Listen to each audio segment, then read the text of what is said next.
Well, everyone, I need a fix. You see, I've got an illness. I've got a prescription that only one game can satisfy, and that's of course Starfield. It's been more than 5 minutes. I have to talk about it. There's an article posted by Games Radar that simply reads, Shattered Space isn't even out yet, but Bethesda's next Starfield expansion may already be in the works. And this is because there is actually a posting to the patent office filed. If you watched our big 8-hour critique, you might recognize some of this stuff.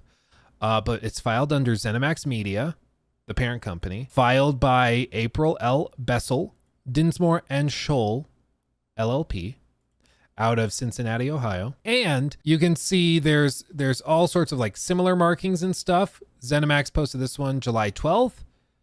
We also have other things posted by various companies in similar veins, but this is a new application entered specifically for entertainment services, namely providing online computer games, entertainment services, namely providing temporary use of non-downloadable computer games, provision of information relating to electronic computer games, television programs, and movies provided via the internet, non-downloadable electronic publications in the nature of magazines, newsletters, and blogs in the field of video games, television programs and movies, production, provision, and distribution of television programs and movies, providing non-downloadable television programs and movies via the internet, and video on-demand transmission services. My understanding of all that is basically that these, if granted, would give them the rights to claim infringing content in those fields, whether it's video games or TV, movies, and stuff like that. Meaning, if another movie studio tried to make a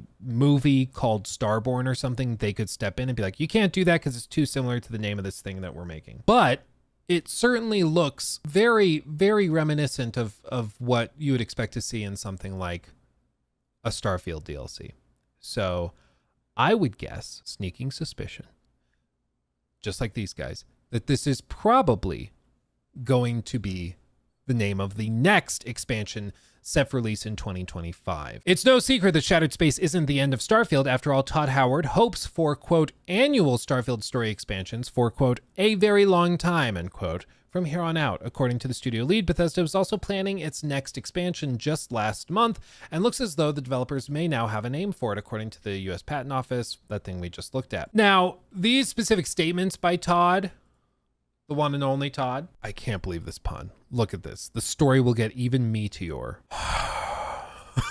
Todd Howard hopes for annual Starfield stuff.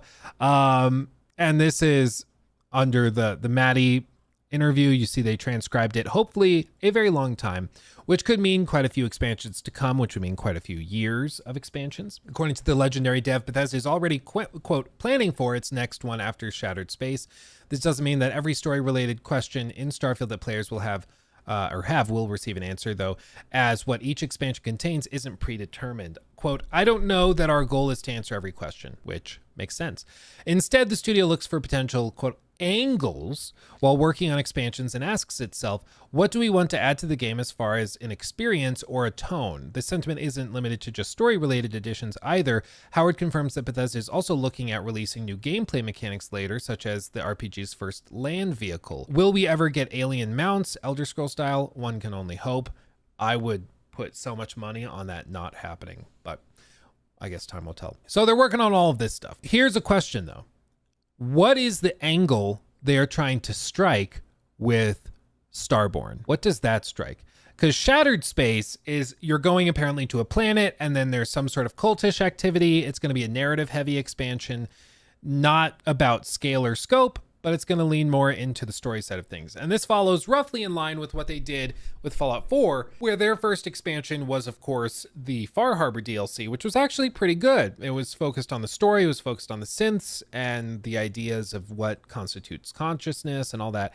Really cool concept that made sense coming out of the base game, right? But then after that, their second expansion, big one, they did smaller DLCs and stuff, but their second big expansion was Nuka World.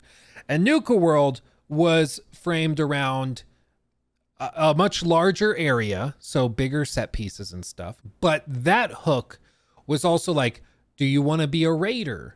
Do you want to go and see what one of the other areas in this universe looks like. In this case, it's like a hub of scum and villainy in the form of Nuka World. And it's like, okay, I can appreciate that. I didn't really love the direction they went with it, but it's fine as an expansion. So if this Shattered Space DLC is the narrative one, and then the next one after that, in this case Starborn, is going to be the scope changing expansion, what does that look like? Well, to me, it would suggest maybe they either add a lot more like base building stuff or crafting stuff. They add maybe more vehicles, but Starborn as a name to me suggests like a change of origin, right? So to me, that would suggest maybe that there's going to be a new faction introduced. Maybe it introduces more space magic or something, and that gets them excited. I don't know. But I hope it's not space magic. Honestly, the space magic in Starfield was the biggest, like, why are we doing this? Like, could we really not do something really unique? We just had to go and make Skyrim in space. Like, they joked constantly and said, no, this is much more Skyrim in space than it is Fallout in space. And then you get space magic that's just Skyrim magic, basically. And you're like, oh. So you weren't kidding. Like, you were being very literal when you said Skyrim in space. Okay. Wouldn't be surprised if it was about how a star is born. Maybe it's the whole thing where like you go and like cause a star to go supernova, and then that resets the timeline and something like that. I don't know. Pull out the leather jacket, Luke. I should have done that at the top of this segment. I totally should have. Damn it. But anyway, they say it's the next expansion following Shattered Space. It'll launch sometime in 2025 in line with its proposed annual schedule. And that's it. As of right now, their production schedule has been shockingly slow.